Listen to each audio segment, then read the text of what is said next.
दोस्तों finally NDA की सरकार बन चुकी है। मोदी जी लगातार तीसरी बार प्रधानमंत्री पद की शपथ ले चुके हैं। धीरे धीरे सब कुछ नॉर्मल होता जा रहा है, सब कुछ शांत होता जा रहा है। लोग इलेक्शंस को भूलते जा रहे हैं, लेकिन एक चीज जो मुझसे भुलाई नहीं जा रही, जो मैं भूल भी नहीं पा रहा, वो है हमारे बाबा योगी आदित्यनाथ का चेहरा। शपथ ग्रहण समारोह में आया हुआ लगभग हर एक इंसान खुश था, लगभग हर एक नेता खुश था, क्योंकि मोदी जी लगातार तीसरी बार प्रधानमंत्री पद की शपथ ले रहे थे। लेकिन उत्तर प्रदेश के नतीजों ने बाबा योगी आदित्यनाथ का चेहरा उतार रखा था, और उनका चेहरा उतर जाना बनता भी है, क्योंकि इन्होंने यूपी के लिए और खासकर राम मंदिर के लिए अपना सब कुछ झोंक रखा था, और वो भी अभी से नहीं बल्कि 1992 के आंदोलन से। पूरे यूपी में चाहे जो भी हाल हो, चाहे जो भी नतीजे रहे हों, लेकिन अयोध्या का नतीजा देखकर हम सब का दिल सहम जाता है, क्योंकि इसके बाद आखिर हम बाबा जी से मथुरा और काशी मांगेंगे भी तो कैसे। हम यूपी वालों ने बाबा जी के साथ में जो किया है वो क्षमा योग्य तो नहीं है। क्यों और कैसे, अगर जानना है तो देखते रहिए ये इंटरव्यू। अब ये लेटेस्ट केस मुख्तार अंसारी का है, जिसके बारे में समाजवादी पार्टी के लोग कह रहे हैं कि उनको जेल में जहर दे के मार दिया। मरना तो था ही।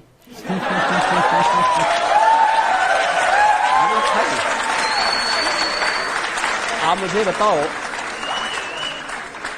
जिस व्यक्ति ने सैकड़ों लोगों को मारा हो वह कब तक बसता बसता फिरेगा? कांग्रेस के लोग तो उसको बचाने का प्रयास कर ही रहे थे ना। समाजवादी पार्टी के लोग तो उनके आका थे ही, गए थे उनके मातम पुरसी के लिए। तो इनसे क्या उम्मीद करते हैं? यही तो अंतर है कि परम राम भक्त और उत्तर प्रदेश के पूर्व मुख्यमंत्री सरदेव कल्याण सिंह जी की मृत्यु हुई, समाजवादी पार्टी ने, कांग्रेस ने संवेदना के एक भी शब्द व्यक्त नहीं किए, और एक माफिया के मरने पर उनके घर में जाकर के घड़ियाली आंसू बहा रहे थे लोग। यही फर्क है, ये देश यही बर्दाश्त नहीं करना चाहता।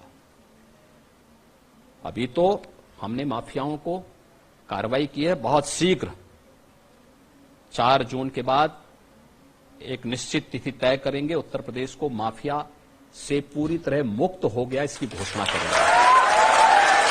दूसरा, माफियाओं के द्वारा अर्जित की गई संपत्ति, कोई भी माफिया होगा उसके द्वारा अर्जित की गई पूरी संपत्ति सरकार अपने कब्जे में लेगी। हमने प्रयागराज से शुरुआत कर दी है। प्रयागराज में माफिया अतीक अहमद की एक संपत्ति को, जिसने अवैध रूप से कब्जा की थी, हमने वापस ली, और हमारा जो नया यंत्र है बुलडोजर, जिससे कांग्रेस और सपा बहुत भयभीत है, बुलडोजर, उस बुलडोजर से सफाई करवाई। सफाई करवाने के बाद गरीबों के आवास बनाए हैं। देश में जो मुसलमान वर्ग है उनको एक क्लियर कट मैसेज दिया जा रहा है।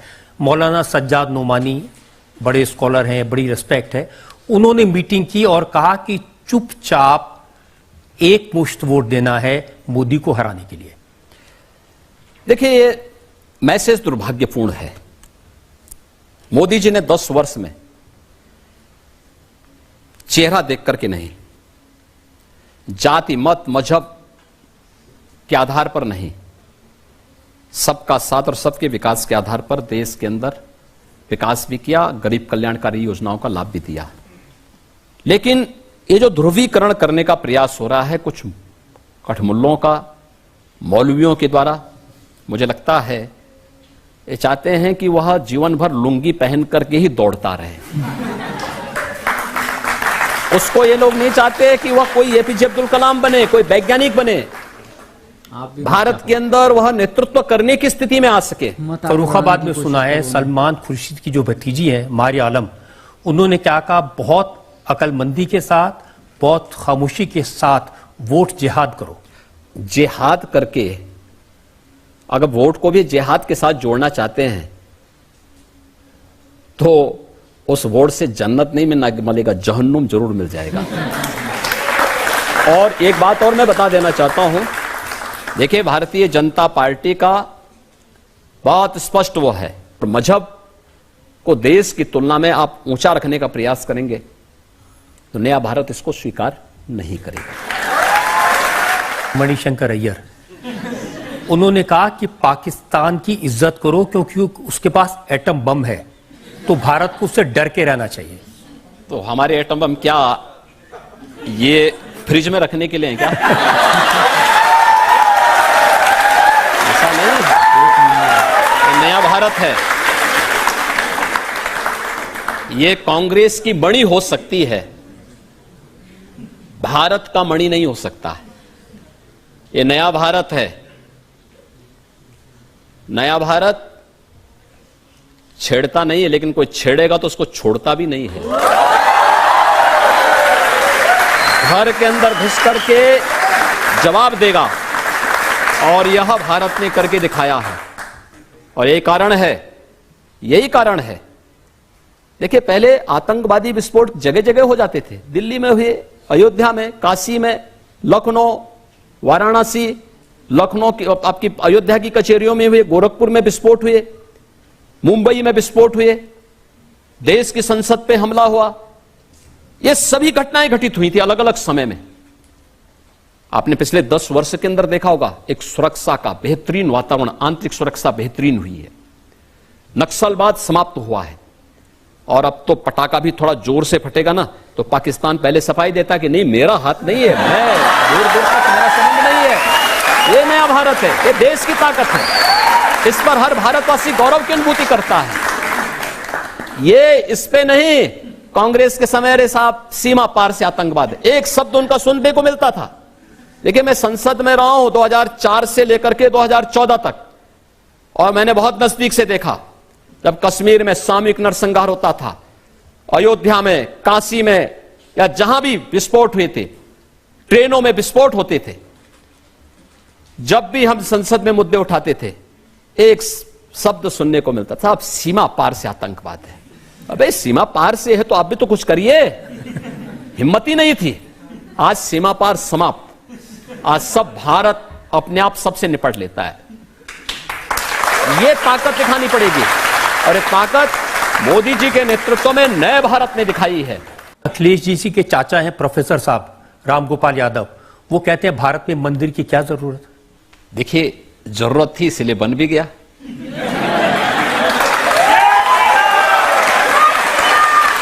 मेरा ये मानना है, आप देख रहे होंगे अयोध्या के अंदर लाखों की संख्या में श्रद्धालु प्रतिदिन आ रहे हैं, आज भी आ रहे हैं। इतनी भीषण गर्मी है तब भी लोग आ रहे हैं। अयोध्या की, आज की अयोध्या को और आज से 10 वर्ष पहले की अयोध्या को देख करके कोई आता है तो वह पहचान नहीं पाता है कि सचमुच ये वही अयोध्या है। मैं देख रहा था पूरे देश के अंदर, जो अंदर से जो भी श्रद्धालु वहां आए थे, कोई जमीन चूम रहा है, कोई पिलर को चूम रहा है, उनकी आंखों में आंसू थे। तो मैंने कुछ लोगों से पूछा, मैंने कहा कि आप इतने भावुक क्यों हो जा रहे हैं? उन्होंने कहा साहब, जिस कार्य को देखने के लिए हमारी कई पीढ़ियां तरस गई, 500 वर्षों के उस लंबे इंतजार को मोदी जी ने समाप्त करवा दिया। यह मोदी जी के कारण संभव हो पाया है। प्रोफेसर साहब कहते हैं बेकार का मंदिर। मैं वही आ रहा हूं ना। समाजवादी पार्टी के बारे में हर व्यक्ति जानता है। जो लोग राम भक्तों पर गोली चलाते हैं, जो लोग राम को काल्पनिक मानते हैं, इतिहास साक्षी है, जिसने भी राम का विरोध किया उसकी दुर्गति जरूर हुई है। इनकी दुर्गति तय है। अपनी दुर्गति के लिए